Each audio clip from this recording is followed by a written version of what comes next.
tu me fais des signes pour me dire que tu vas nous parler d'un répondeur. Ça existe, c'est ça les répondeurs ? Oui, bien sûr, toujours. Une histoire légère d'imposture et de mensonge qui se déroule dans le milieu artistique parisien entre littérature, peinture et spectacle vivant. Aïe, je sens que ça peut déjà en crisper certains ou certaines, ce genre de film. Hein.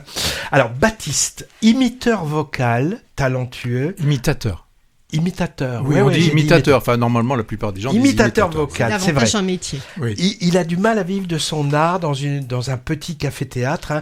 Il est approché un jour par Pierre, romancier célèbre, qui est accro à son téléphone, mais constamment dérangé par des appels incessants qui l'empêchent de rédiger son prochain grand livre. Un peu comme nous, quoi. Il propose à Baptiste de l'employer pour devenir son répondeur, en se faisant passer pour lui au téléphone, mais un répondeur actif et même proactif, hein, qui va prendre sa place pour tous ses contacts téléphoniques, professionnels, familiaux, amicaux et sentimentaux. Baptiste va se prendre au jeu, pas avare en initiative, et ça aura plusieurs conséquences plus ou moins heureuses sur les destinées de chacun des personnages. Le film est vendu comme une comédie, avec mise en avant du label Prix du public au dernier festival de l'Alpe d'Huez, consacré au cinéma de comédie. Avant, c'est-à-dire dans notre jeunesse, Champs-Rousse. C'est ça, c'était un Champs-Rousse. Franchement, je trouve ça maladroit car j'ai pas le souvenir d'avoir rigolé une seule fois. Souri, parfois, d'accord. Ouais, mais t'es difficile aussi. Non, ému aussi, mais si des spectateurs s'attendent à s'esclaffer, ils seront déçus. Mais c'est pas un défaut du film d'ailleurs, hein, qui joue plutôt sur une autre corde, mais il ne me paraît pas très bien positionné dans sa promo. Déjà pour les Baudins, t'avais pas ri alors. Un scénario plutôt original, hein, auquel il faut cependant un peu se forcer à croire, hein, le récit paraissant un poil tiré par les cheveux quand même. Bon, si on veut pas être dérangé par son téléphone, il suffit de l'éteindre. Hein.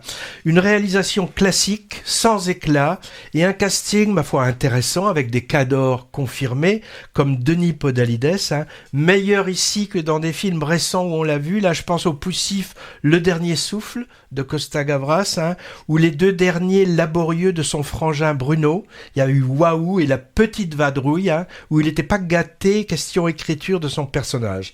On a aussi Horatica, moi j'aime bien, je la trouve toujours très juste, cette actrice. Hein. Alors, à côté de ça, un jeune talent qui monte, s'appelle Salif Cissé, avec son physique atypique de nounours XXL. Moi, je l'avais déjà repéré l'an dernier dans Juliette au printemps, aux côtés d'Isia Higelin, et il a interprété un des avatars du cinéaste Arnaud de Pléchin, dans son film partiellement autobiographique, Spectateur, et qui était assez mauvais d'ailleurs, qui s'appelait Spectateur, en effet. Sans en faire trop, avec un côté droupi, il est particulièrement touchant en gentil Baptiste qui s'investit un peu trop dans sa mission. Je mise sur lui pour un prochain César de la révélation masculine. On verra. Film bienveillant avec tous les personnages, où il n'y a pas de méchants, ou si peu, et louchant nettement vers la comédie romantique. Un feel-good movie, on peut dire. Et pourquoi pas, hein, c'est pas un qualificatif négatif, hein. C'est pas forcément synonyme de lénifiant. Là, c'est sur le fil, mais ça penche du bon côté. Film karaoké, ou jukebox également, hein. Comme il y en a beaucoup en ce moment, L'amour ouf, Leurs enfants après eux, ou Partir un jour, bien sûr, hein, qui mise sur le côté chanson populaire vintage, auquel on a du mal à résister, nostalgie aidant. Là, notre imitateur égrène quelques titres de Bachung, Hallyday, Michel Berger et d'autres, avec la voix des originaux. Et en fait, on se fait piéger, parce que j'ai repéré au générique de fin que le véritable imitateur vocal se nomme Michael Gregorio, qui est très connu dans son domaine, hein, et l'acteur Salif Cissé, en fait, il fait du playback, mais il le fait très bien.